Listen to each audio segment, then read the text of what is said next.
people to speak Welsh today, so this meeting will be conducted in English only.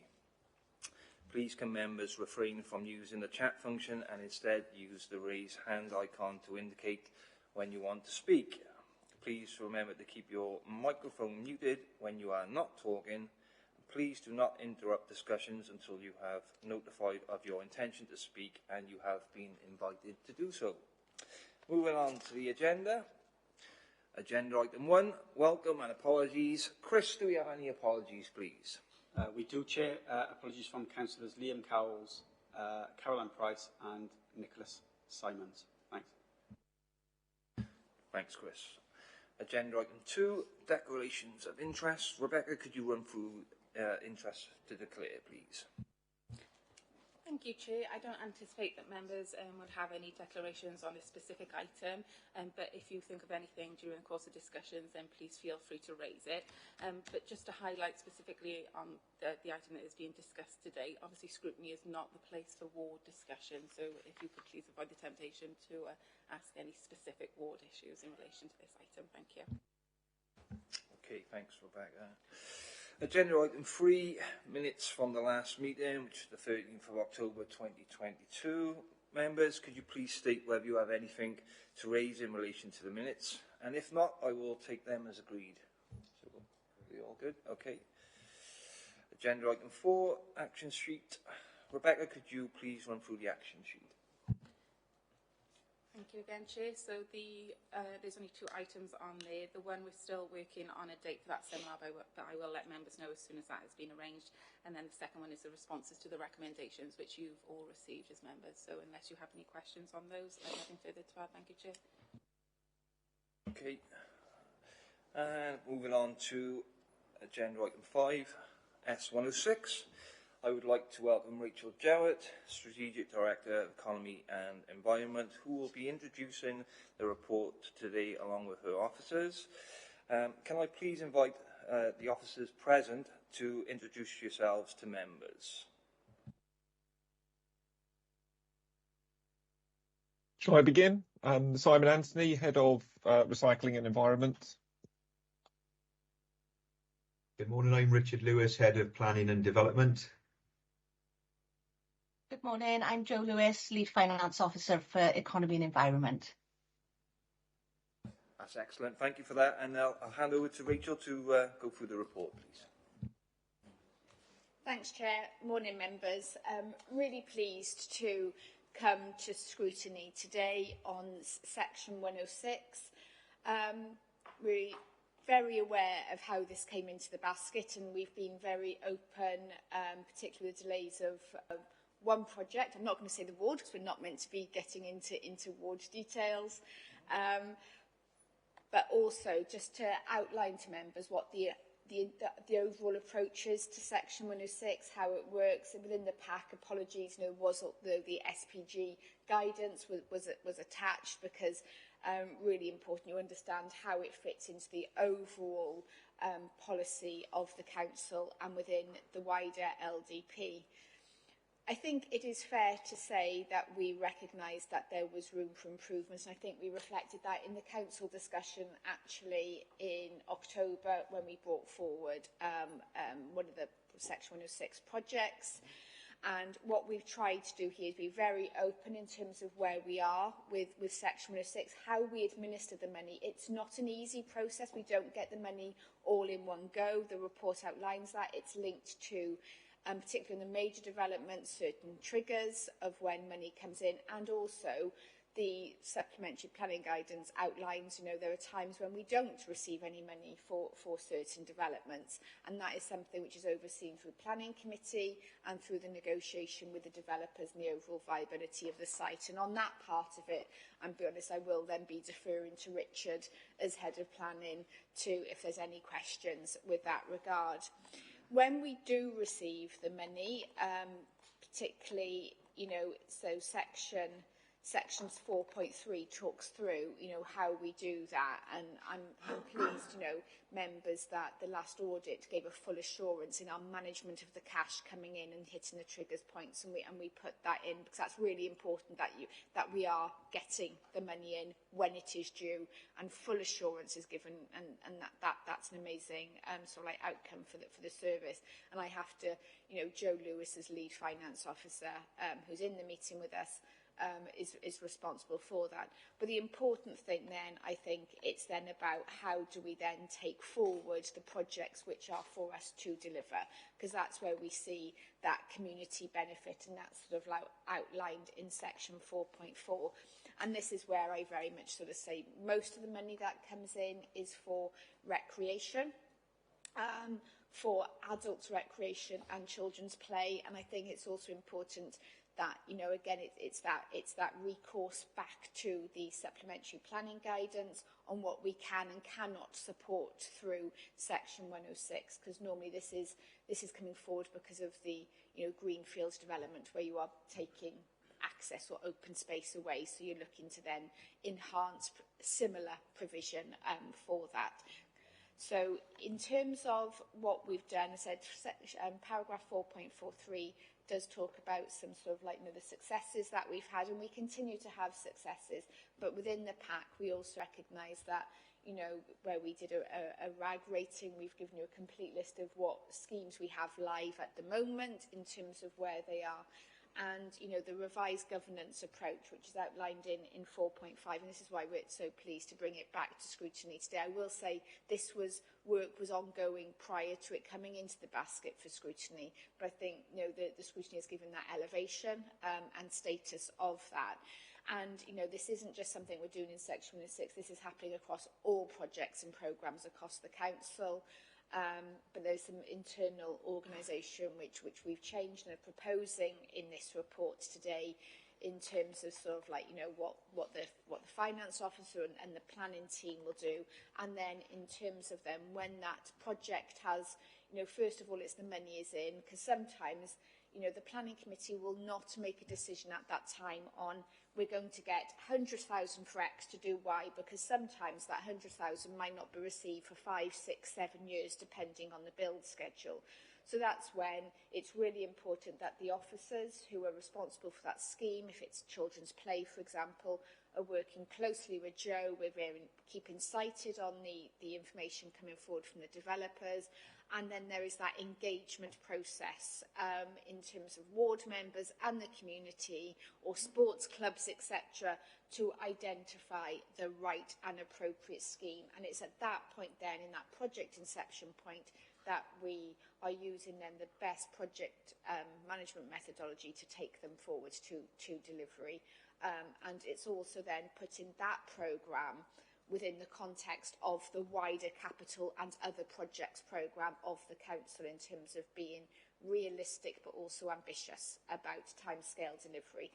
And I think, and I'm going to put my hands up, you know, that is the one area where there have been challenges and there have been delays, and, you know, I think, you know, I'm honest, I have had to send apologies to certain members in the past for delays, and reiterate that apology today, because this is money which is here for public benefit. I think, you know, the report outlines the process. I want to give members confidence that there is rigour behind that. For example, the Chief Executive now chairs a quarterly corporate portfolio board where these projects, once they've got project status in terms of we know exactly what we're doing, will be fed through that whole machinery of monthly scrutiny by myself, and what's called the Economy and Environment Delivery Board, and then it's reported up to the Corporate Programme Board chaired by the Chief Executive, where we're then held into account in terms of performance monitoring, which will then also feed into our performance monitoring of overall service effectiveness. So really welcome this report today. Happy to take any questions. You know, Richard's here from the Section 106 identification point. Simon's here because most of the Section 106 is primarily delivered through his team, through Andrew Osborne. We can see in future money coming in potentially for like active travel schemes, etc., where again we've got a good track record of delivery. But just happy to take any questions. That's great. Thanks very much for that, Rachel. Appreciate your report there. So we'll open up for questions to members. I'll start off with the first two, if that's okay.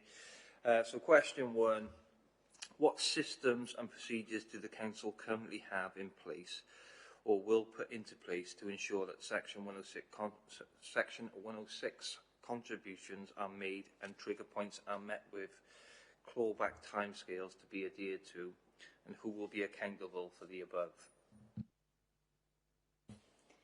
So I'll work backwards. The latter one, accountability on the final, rest with me.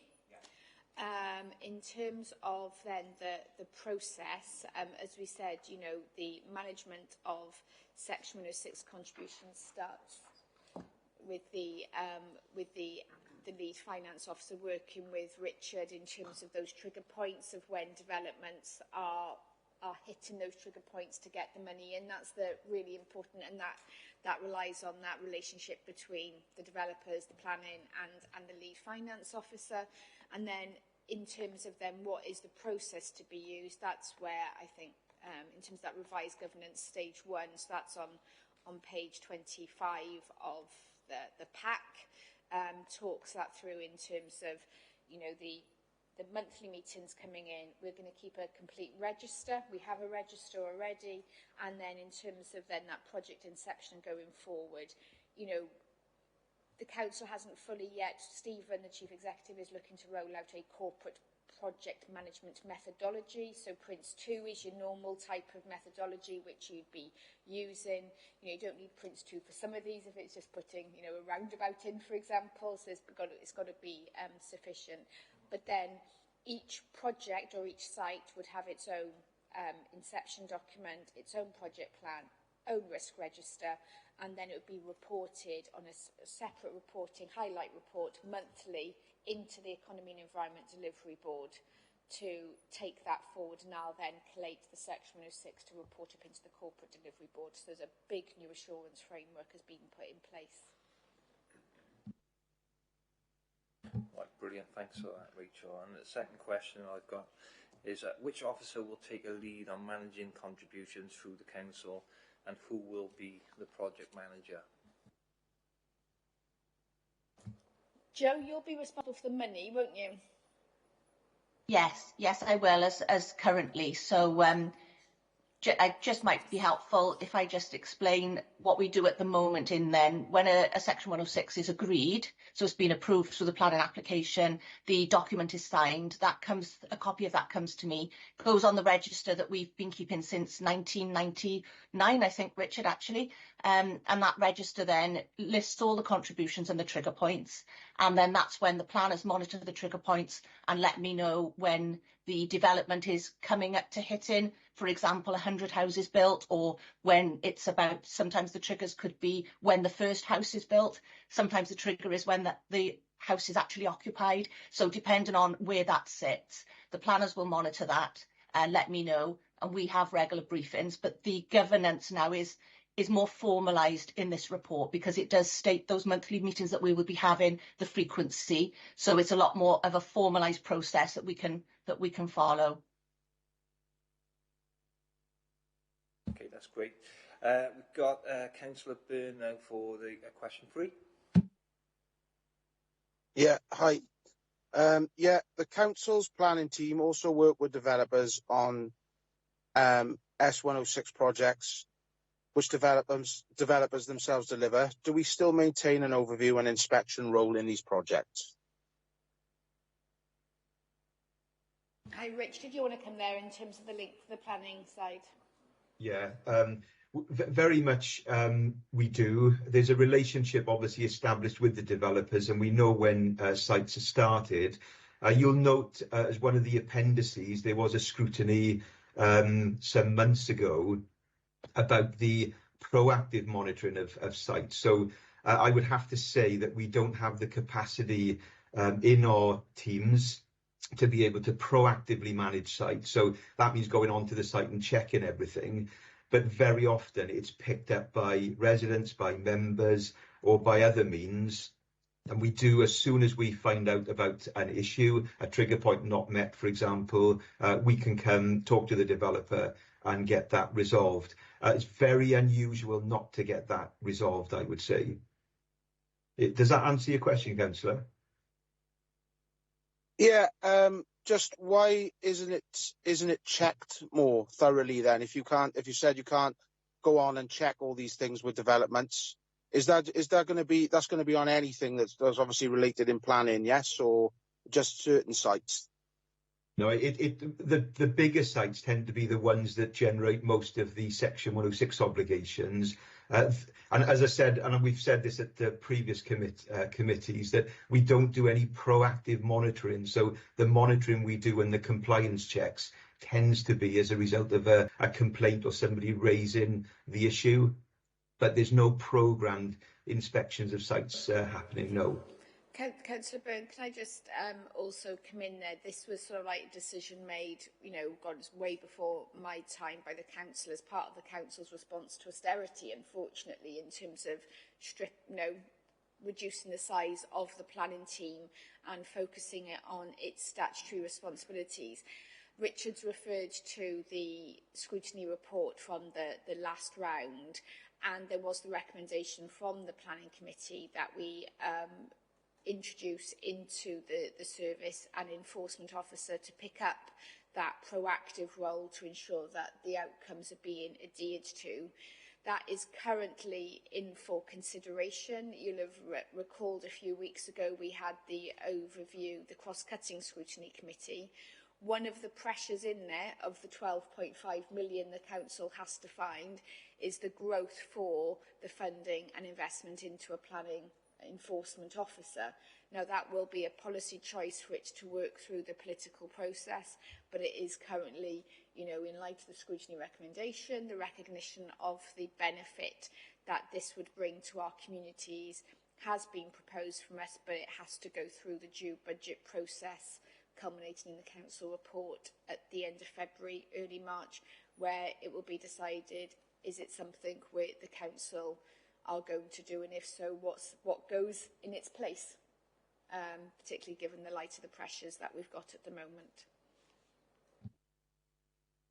Okay, that's fair. The only thing I just wanted to add to that was, obviously with an enforcement officer being employed, how often do we obviously see that things are not obviously not actually built to spec as such that can actually be enforced? Because surely if there's enough of that going on and enough error, that is obviously going to be able to pay for the enforcement officer. Sorry, Councillor Bain, can I just pop in there quickly? Because we're just straying a bit into planning issues there rather than the Section 106 arrangement, sorry.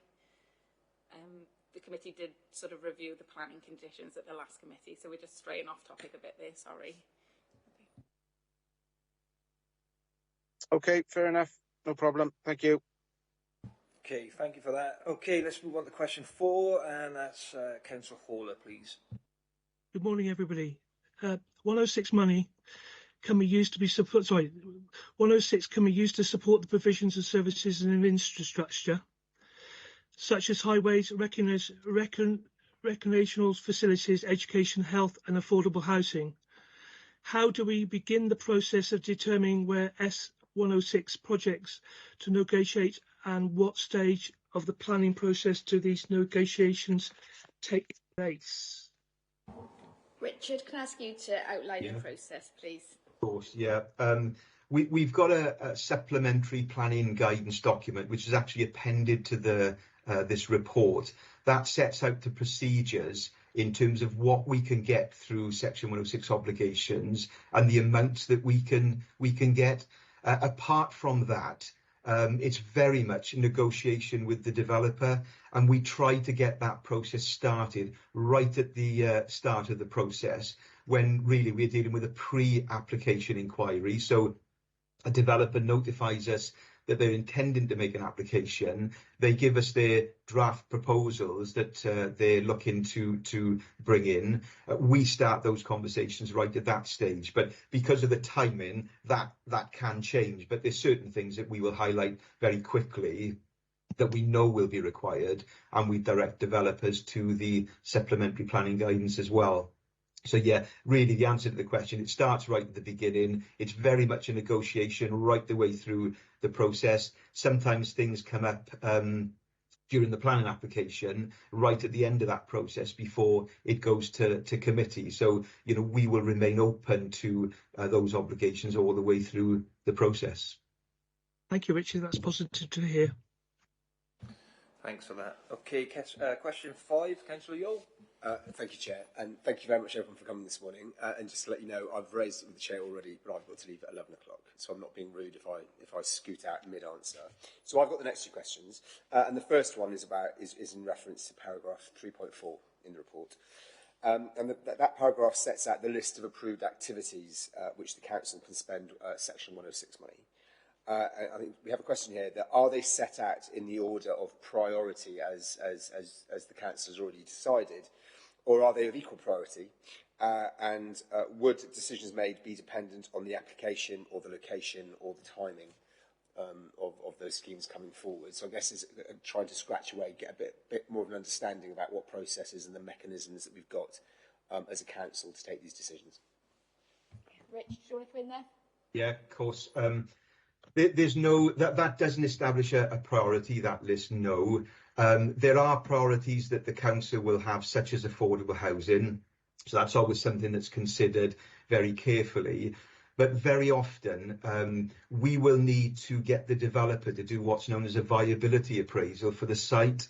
And what that does is look at the costs of the development, the profit that the developer will want to take out of that, and then what's remaining is normally available for community benefits. In this borough, it's viability is a big issue, in all honesty. In our guidance, we say that we take that into account. And what that means is that whilst we will want a full quota of supplementary planning guidance obligations to be applied to any particular site, the viability will dictate that we can't have everything. And that's when we need to start thinking about what our priorities are for the particular site. So there may well be priorities on one particular site and different priorities on another site for various reasons. Ultimately, we will consult on those priorities. We consult with members, we consult with our internal and outside consultees. We will make a recommendation on that, but ultimately it's the planning committee that will have the final say on those priorities. Okay, thanks. And if I can, is that okay? I think so. I'll move on to the next question, because the next question, essentially, there's got 2 parts. And the first one was actually trying to work out where the final accountability for those decisions lay, because we had a bit of back and forth in the pre-meeting about sort of the merits of the collective needs across the borough, as opposed to the needs of those wards where the construction or the building might be taking place. And I guess that's led on to the next question. So if we're taking, so essentially, am I right in thinking then, as you just said, that the final accountability in the decision making for where the Section 106 is spent resides with the planning committee? Correct? Yes, correct. I think the question then for those of us who are lucky or unfortunate enough not to sit on the planning committee, delete as appropriate, is what input can councillors from across the borough have into some of the strategic decisions that inform the decisions that the planning committee take? Shall I just come in there, Rich, a bit? I think. Oh yeah, of course. Actually, members, good question. Read your council back for next Tuesday, because we are asking you to sign off the supplementary planning guidance for things like householder extensions. So all council the policies administered or overseen and accountable by the planning committee are approved by full council. So that's the influence, and particularly the LDP, which is the big strategic document, is something which is only within the gift of the council. So the planning committee administers and oversees the policy of full council, and it is in that development process of policy where officers will have, particularly on big ones. We've had lots of member seminars in the past on affordable housing, on biodiversity, on open space assessments, and all of that goes into the pack which sits behind the LDP in that process. Is that right, Rich?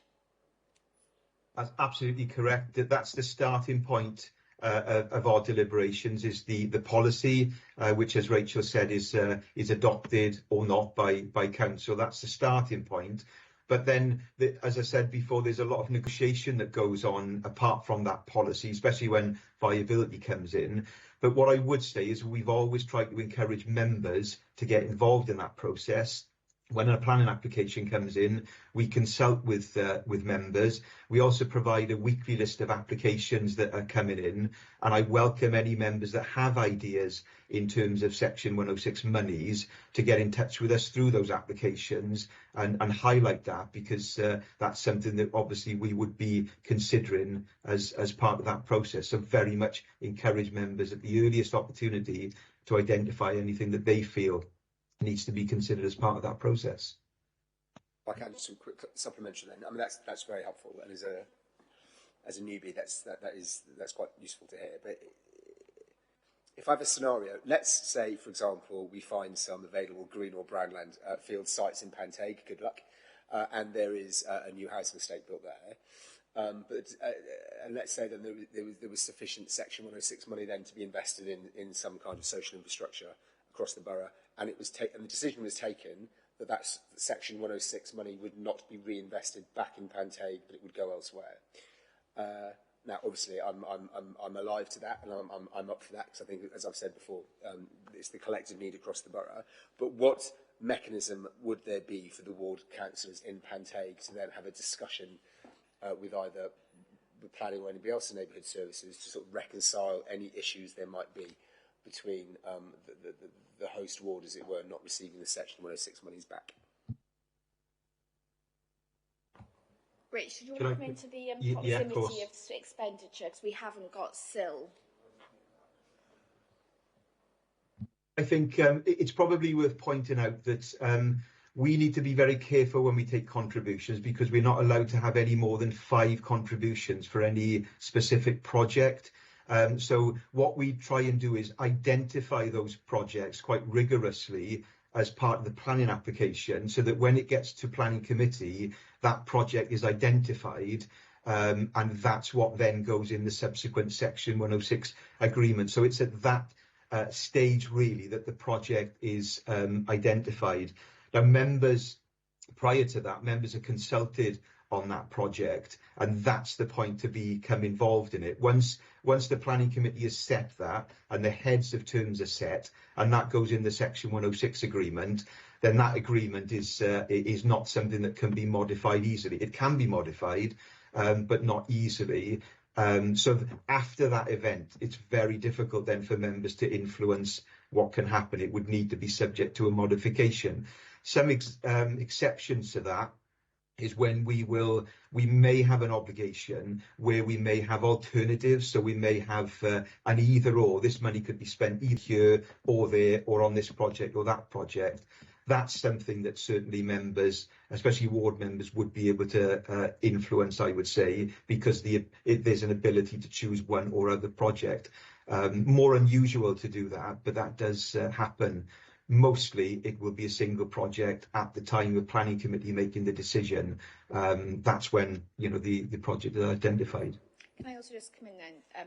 Paragraph 4.24 does say that the projects need to be in close proximity to the development. So, for example, development in Panteg, we wouldn't be proposing to planning committee for a scheme up in Blaenavon. We've retained Section 106 in this council. Now, more the councils in England adopted what was called Community Infrastructure Levy, which removed the pooling of 5 and gave actually the ability to have that, I suppose, that more umbrella view, helicopter view, I should say, over the borough, to then sort of like use it as more a capital fund. We haven't done that. It was looked at. God, I remember having my first briefing from the team when I arrived. It does go to developer viability, and the viability actually didn't stack up for SIL to be introduced in Wales. And actually England are going back on that now because it hasn't worked the way it intended. So the proximity principle is applied quite rigorously through the process. Okay, thanks for that. And actually, I've done work on SIL before, so apologies. It could be I'm just assuming what I've done in England before was relevant here. Anyway, thank you very much. Great, thanks for that. Thanks for that, Councillor Yole. Question 7, I'll ask that one. It's about a affordable housing. And obviously, affordable housing is a serious issue in Torfaen. Do you have a solid plan in place to use Section 106 funding to build new properties and assist in getting the many empty properties up for rent? And what percentage of funding do we look to allocate to affordable housing? Rich, do you want to cover the one bit and I'll come on to empty homes? Yep, certainly. I think when we answered the question regarding priorities previously, I think I said that affordable housing probably was one of the priorities that we would always seek on development sites. We've got a policy which is we take a percentage of the properties that a developer wants to develop as affordable properties. So that the viability is different in the south of the borough to what it is in the north of the borough, which means that we can have a greater percentage of developers' properties as affordable housing in the south of the borough. And it's generally something like 30% of dwellings we would be seeking to be affordable in the south of the borough. And then it goes down 25 and 20 as you progress up to the north of the borough. We actively seek that on all housing schemes. Viability dictates what percentage we actually end up with, and also whether there are any other issues. I'm thinking of one example where there was a considerable highway infrastructure issue with a scheme, and a lot of the money had to go on improvements to highway infrastructure, and inevitably it was less affordable housing that we could achieve on that site. But I would say that affordable housing is something that we always seek and always given some priority. In terms of the empty homes, now that is something which is led primarily by the housing team in terms of their functions. And obviously, it's landlord responsibility to normally then work with that.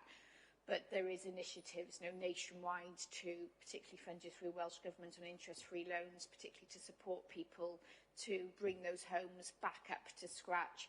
If there are, though, issues with the housing qualities and standards and causing a blight on the neighbourhood, then the council does have powers through the environmental health function to intervene and take control of that asset. And I've done one of those in my time here in terms of giving authorisation where we have then managed the sale of a property, and we then hold that money in deed for try and track down family members.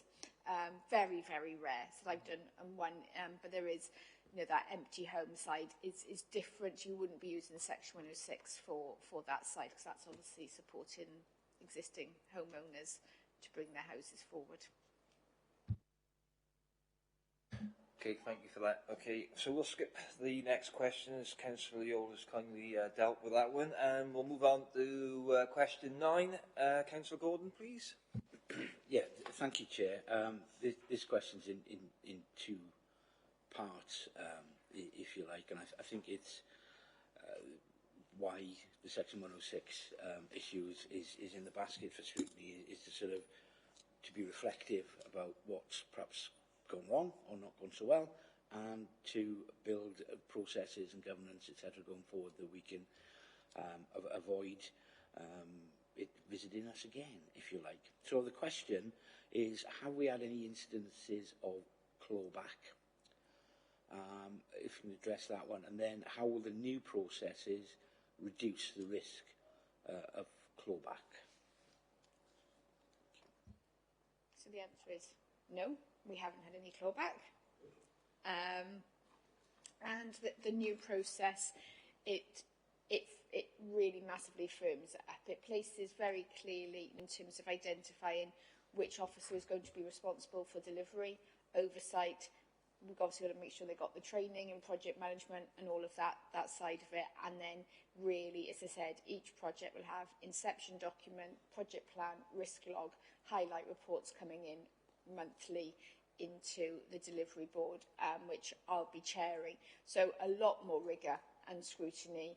I do, I get it that there's competing priorities. We've got to be realistic on project plans, ambitious but realistic. The one thing I don't want is to say, oh, well, we can do this all by Christmas. 2022, and actually we actually meant September 23. Let's be realistic. Let's just say it's September and we stick to September and be realistic on that.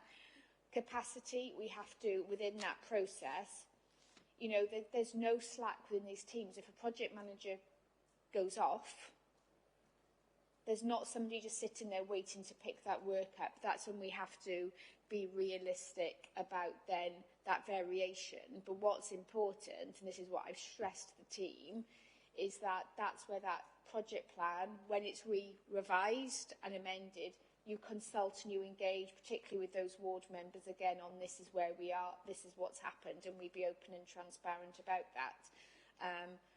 Particularly where we are talking, where we've got multiple parties part of the process.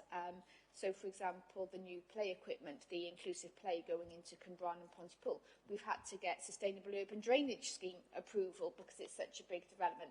That has added on 10 weeks to that project.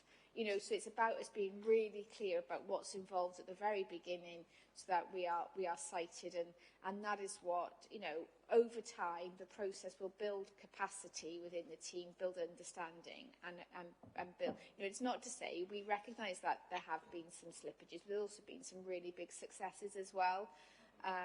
I think it's that some of the big ones are more complicated, or particularly if we've got, you know, a different view on how we want to take things forward, maybe, or competing views and how that's worked through. So, you know, I've seen since end of last year, I instigated sort of like, you know, this more rigorous process ahead of the chief executive, fully embedding it corporately, because I've got the biggest capital programme in the council. Or biggest projects, apart from 21st Century Schools, but then my team is still managing those contracts as well. And it has really helped with that rigour and assurance and focus of attention. And it gives the officers the permission to say, okay, well, you want me to do X, but I also need to do Y, and that's where that negotiation comes in, and about understanding workload and capacity and being realistic. But being very honest, particularly with the members, about, well, this is what it's going, you know, is what it's proposed to be. But I'm really comfortable and confident in the new process. It's working far better. Okay, thanks very much for that, Rachel. We'll skip past question 10 because it has pretty much been answered in other questions. And question 11 is Councillor Gordon again, please. Yes, thanks, Chair. Trigger points. What monitoring systems are in place and how do we know that a trigger point's been reached? And are we proactive prior to trigger points being reached or reactive once they've been reached? Like I say, I don't want to dwell on the past. I think you've indicated where we're going with that. So this isn't a sort of a mudslinging operation. It's just an honest question. Joe, Richard, you want to come into that one?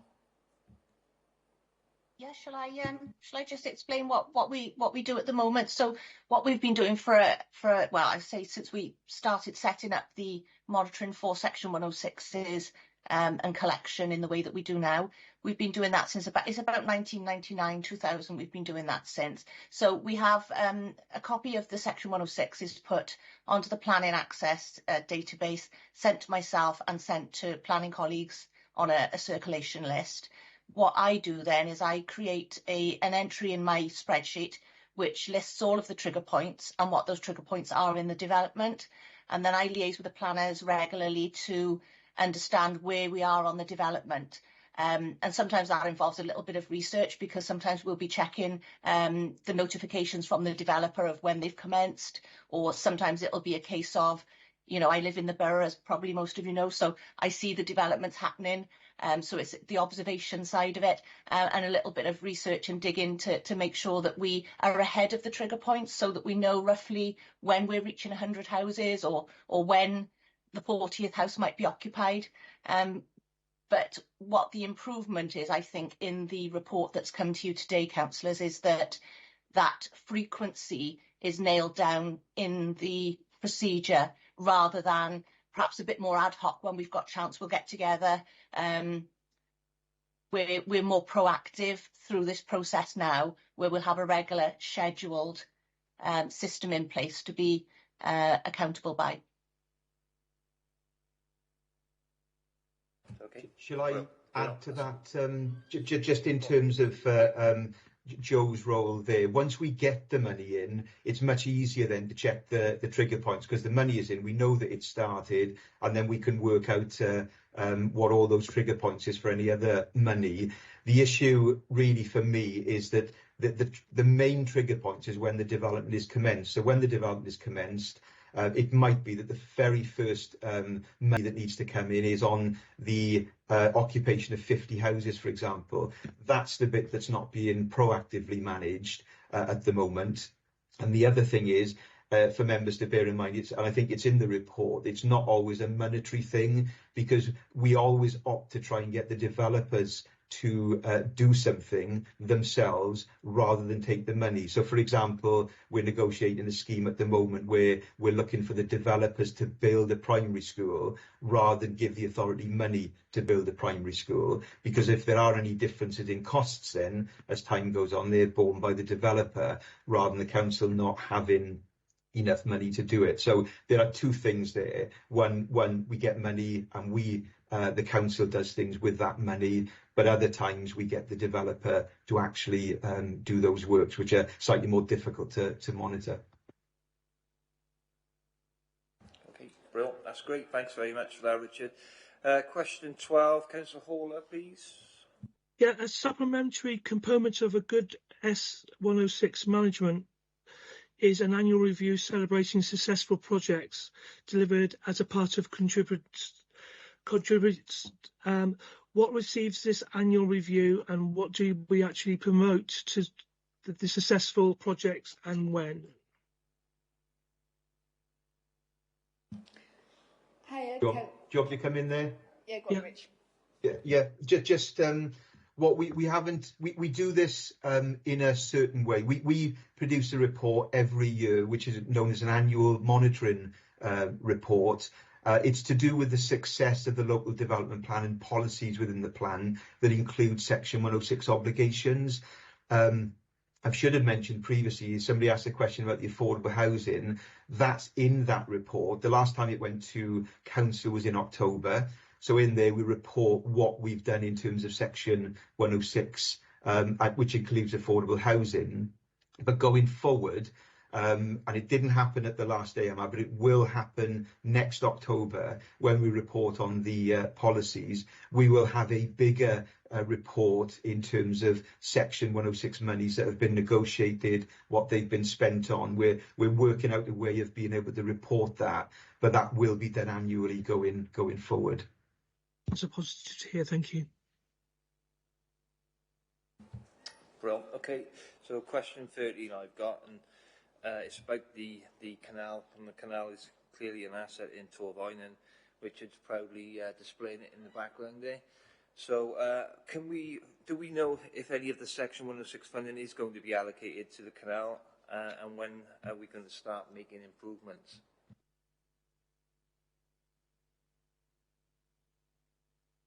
Do you want me to come in there, Rachel? Yeah, please, Rich. Just we've now got, as you know, a canals officer that's looking after the canal. I think that we have done money has gone into canal works previously. I can think of two projects straight away where there was money to be able to repair and enhance the canal at certain points. Going forward, we are now making it a regular thing that we consult with the canals officer to make sure that, especially on the larger schemes, any areas of the canal that need to be sorted in some way, we would always look to be able to provide money to do that.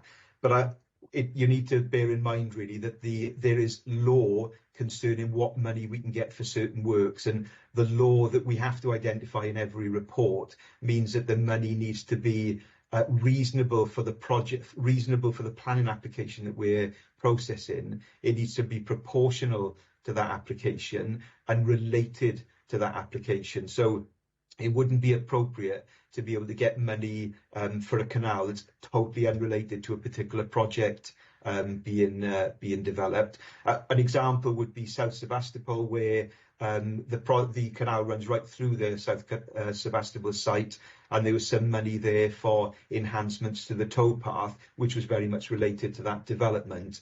And the same with the Aldi development, very close to the canal. There was some money there for works to the canal in the event of some structural issues there. So we do it, but they have to be related to the development concerned. And hopefully, in consultation with the canals officer, we can make sure that where we can provide money for that.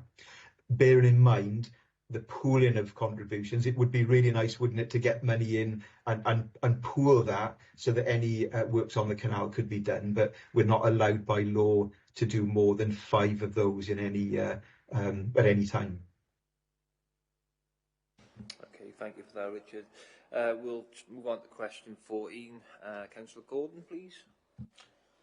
Yeah, thank you, Chair. Just referring to the answer from earlier about there's no instances of clawback yet, which is really encouraging. I want to look at projects where they're sort of grant match funded, because there are a number of projects and they're not sort of on hold awaiting match funding.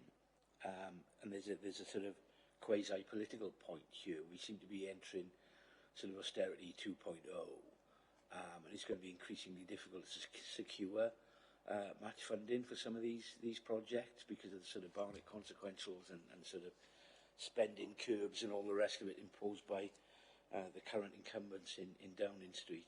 Have we got sort of a negotiation potential with developers if we can't get match funding so they don't claw back in the future? I'm just sort of, it's good that we've had zero clawback up to now, but there's a potential banana skin for us there in terms of the match funding. Thank you. Rich, did you want me to take that one? Yeah. Yeah. Oh, okay, yeah. Yes, I think obviously the one we're talking about, which we're not talking about road issues, is reliant on shared prosperity fund match funding to come forward. And in terms of, that we are awaiting a decision. The previous Secretary of State for Wales advised that it, autumn means up to December the 24th. So, got 23 days left to go this financial year to hear what Welsh government, so UK government are going to say about SPF. A lot of the ones which we're then doing ourselves, and that's like in Appendix 3, is where we've identified a project and the Section 106, say for example, if it was for a park or for a sports pitch improvements, it's quite often through that consultation process where there's a desire for more and over and above what the Section 106 would be feasible to be allowed. It's not that we didn't get enough Section 106 in, it's that the aspirations or the ambition is bigger.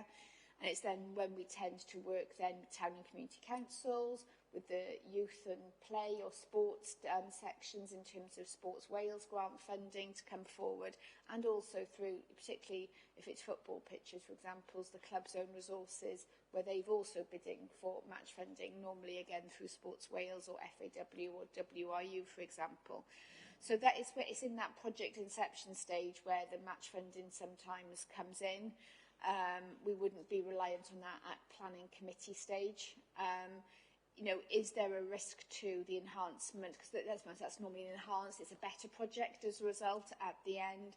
Are there risks going forward with the state of public finances? Yes, I think that there is. We know that capital in Welsh Government is sort of like flatlined. With the construction inflation we're seeing at the moment, that means it's a real decrease in terms of what we would then be able to do with that. But I think it's our starting position in planning committee is that it's that project or it's that site or it's in that vicinity, and it's only then sort of those ambitions get bigger do we then look for the match funding to take projects forward. I will say town and community councils have been excellent in that sort of regard as well, particularly with play provision. Work really well with the team. Brilliant. Thank you for that. Okay, so question 15, I have... sorry, Richard, I didn't see you there. No, sorry. Sorry. I wanted to just add on the clawback, just for members to be aware. It's a reasonable thing, clawback. We don't offer that as part of the negotiation, but the developers normally require some sort of clawback. And all it is if the money isn't spent within a certain amount of time, it's given back to the developer. But what I would say is that we push that as far as we possibly can. So we are talking, maybe 15, 20 years of clawback, which normally, in my experience, has been a more than adequate amount of time to deliver projects. So clawbacks are not a short period. They're normally a long period. And as I say, we push them as long as we possibly can, just for members' information, really. Thank you, Chair. Thanks for that, Richard. Appreciate that. Okay, so question 15. There are risks relating to deadlines outlined in the document.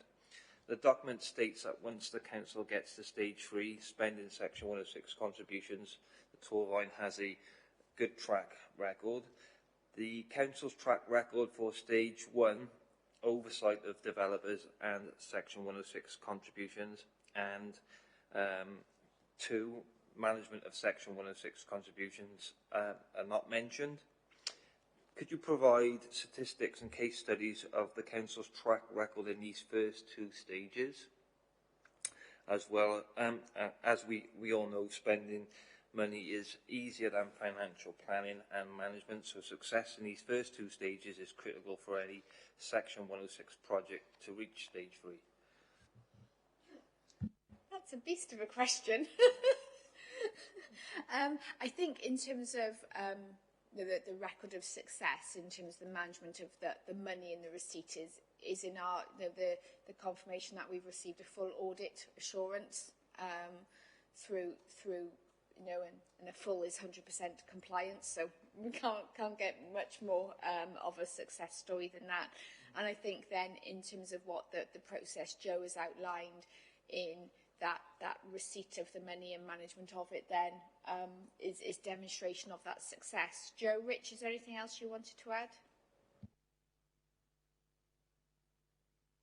add? No, I think I can only, in terms of the bit that I'm dealing with is obviously the negotiation, and all I can really say is we push as far as we possibly can with developers. We rigorously check their viability assessments to make sure that we get as much community benefit as we possibly can. So whilst I can't sort of evidence that as really, but I know that we do push as hard as we possibly can for our obligations.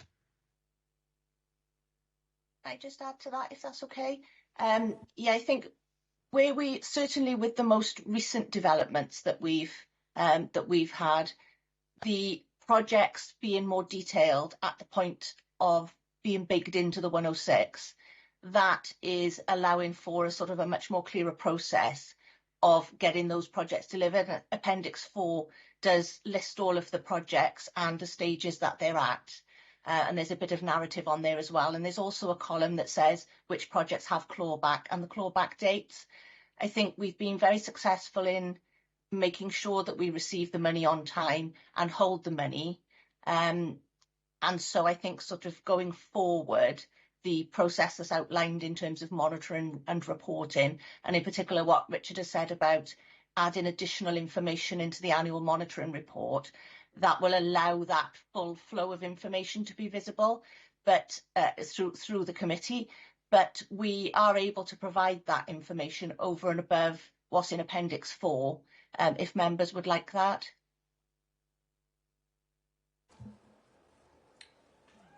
Yeah, members? Yeah, that'd be great. And thanks for that, Larry. It was quite a choppy question, but yeah, thanks. It was very well played, to be fair, so well done. Question 16 is Councillor Gordon. Thank you, Chair. Yeah, on Appendix 1, the Supplementary Planning Guidance, I'm looking at monitoring and enforcement, which is 410, and it says, if the approach is unsuccessful, the breach will be recorded on the local land charges register and the Council's legal services will consider the appropriate enforcement action to be taken. This might comprise a legal injunction and or debt recovery proceedings. stated above, where financial contributions are overdue, interest shall be applied at a rate of 4% above the base lending rate, la-di-da. Do we take any course of action for breaches or in our monitoring and enforcement on this? Or is there any record of us having done so? Yeah, I'll come in there if I can. I'm just trying to think off the top of my head whether we've taken any action previously, and I can't think of any legal action that we had taken. The legal action is certainly there, and we can prosecute for failure to deliver on 106 obligations. But there's lots of breaches, I would say, having said that.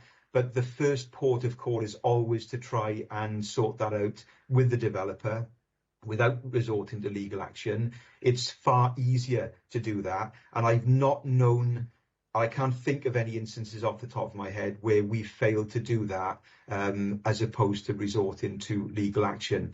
If we did fail to deal with it by negotiation, then we would absolutely resort to legal action. But there's no instances that I can think of specifically in relation to Section 106 obligations that we've needed to do that.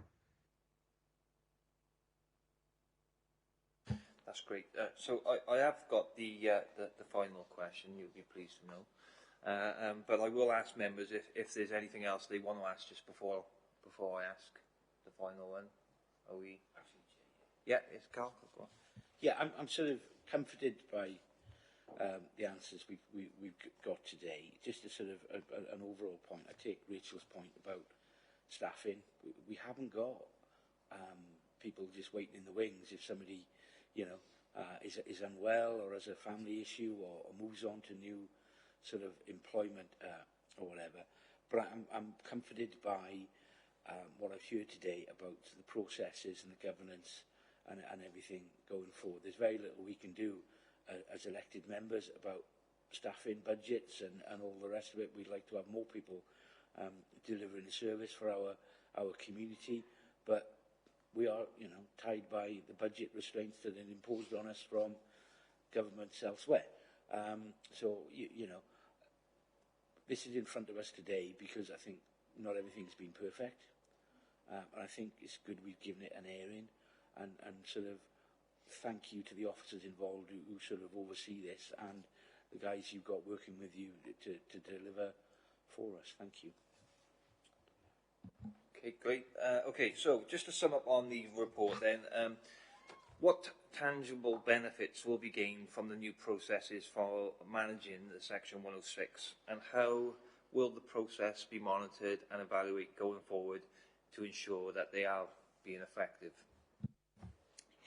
Well, first of all, I think having a robust process in place allows us to celebrate success, to actually share with members in the community. We've done this by then, we said we would, and we did.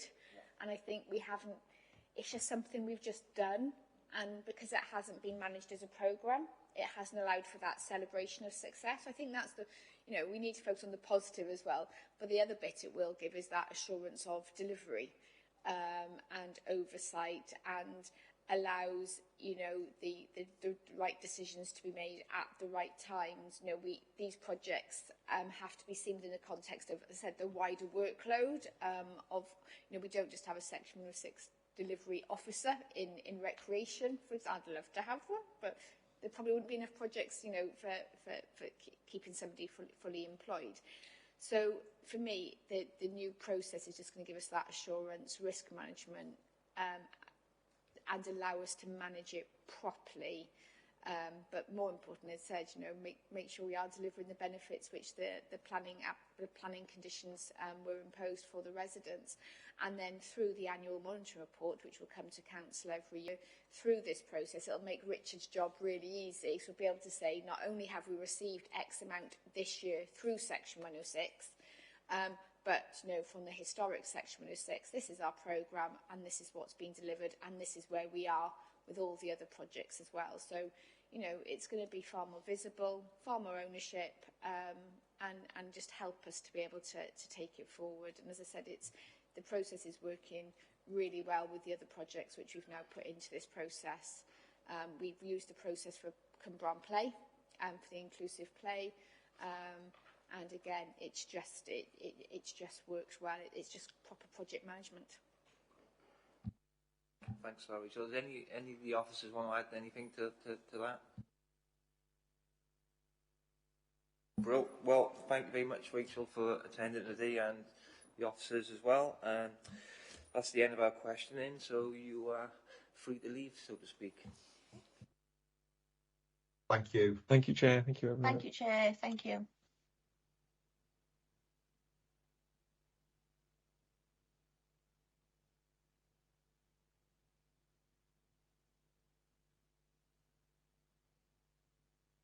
Thanks, everyone. Sorry, Councillor Byrne, Take can you care. just bear with us a second? We're just going to run through the recommendations, if you can. Yeah, sure. Right, so members, can I remind you that the meeting is still in formal proceedings and therefore still being webcast. Members, can I refer you now to the scrutiny activity and the key question and invite you to offer your recommendations. So I'll hand over to Rebecca now, who will formulate our recommendations. Thank you, Chair. So if I can just remind members of the scrutiny activity, it was to review the information within the report, specifically the revised monthly and quarterly Section 106 project management group, and determine whether the proposed changes to the processes for managing Section 106 will be robust and effective. So can I open it up to members? Do you have any recommendations or comments you'd like to put forward to the exec member on the new processes? I don't have nothing at this time, no. No. Sorry, Councillor Byrne, can you repeat? I didn't quite catch that. I said I don't have anything at this time. Thank you. Councillor Horler? And I echo that as well. It's been quite informative in the way that we move forward. Councillor Gordon? Yeah, Chair, I mean, I'd sort of made my comments sort of during the main body of the meeting. I'm happy that, you know, processes are in place and there's enough sort of governance in place to ensure that anything that was going wrong is now going right. So I'm happy. Mm. Okay, so I'll note that down that the committee are satisfied with the new processes that are being put in place. Just two other points. I didn't know if you wanted to pop those perhaps as comments or recommendations just to strengthen the back of comments that Rachel made. Yeah. She mentioned about members receiving a list of applications, and Richard said he welcomed members' contributions and suggestions. So I weren't sure, as new members, how aware of the process you work with that. So whether you would like planning officers just to highlight to members how the process and how you can do that. Yeah, I think that's useful. Say there's a lot of newly elected, in the big scheme of things, councillors on this committee, so we wouldn't have had the sort of AMR report before. So it's useful to be informed of these things. And at the earlier stage, the better. There's a development going on in a particular ward which is going to attract some 106 monies. Our input into that and that of residents into how that money is spent would be useful, and the sooner we know that information, the better, really. Yeah, thank you. Yeah, I agree with that. I think members' inclusion as a recommendation would be good. So yeah, that's good. Yeah. And just to tie in with that point then as well, Rachel also mentioned about the consultation with ward members if there are issues that affect the project plan. So just to strengthen your views on that is really important to you. Councillor Horler? Yeah, and just echo what Councillor Gordon said. I think as a newbie, 106 is a big framework of funding and the way it's happening and what happens around it. And to get a clearer understanding of how it works properly would be beneficial to any new ward member within the town, within the Torrance County Council. Okay, members. Well, if we're all happy with the report and the recommendations, we'll move on to agenda item 6. Item for the next meeting, Rebecca. Thank you, members. So this is the part of the meeting where you consider the basket of items that you selected at visioning and some other contributory factors as to what you're going to scrutinise at your next meeting. So you'll see within the appendix of the report, sorry, bear with me, the visioning item you've selected, and the officer suggested the most appropriate time would be February or after Christmas, was the British Regeneration Project. Yeah. So that's in your basket. There is 2 items that are on the exec forward plan for after Christmas. That's the Monobreck Canal. That was something that you put in your basket, but you didn't choose to prioritise at this time. And then adoption of updated planning obligations. Well, again, that's not an issue that would be relevant as such to scrutiny. And there have been no audit referrals at this time. So, members, are you happy that you stick with your item that you selected at Visioning on the British Regeneration Project? Yes? Yeah, I think so, yeah. All members are happy with that, yeah. And then that's what we'll go for. Okay, so we'll move on to agenda item 7, which is closing of the meeting. And I'd like to thank everyone for their attendance and contributions, and I will now formally close the meeting. Thank you.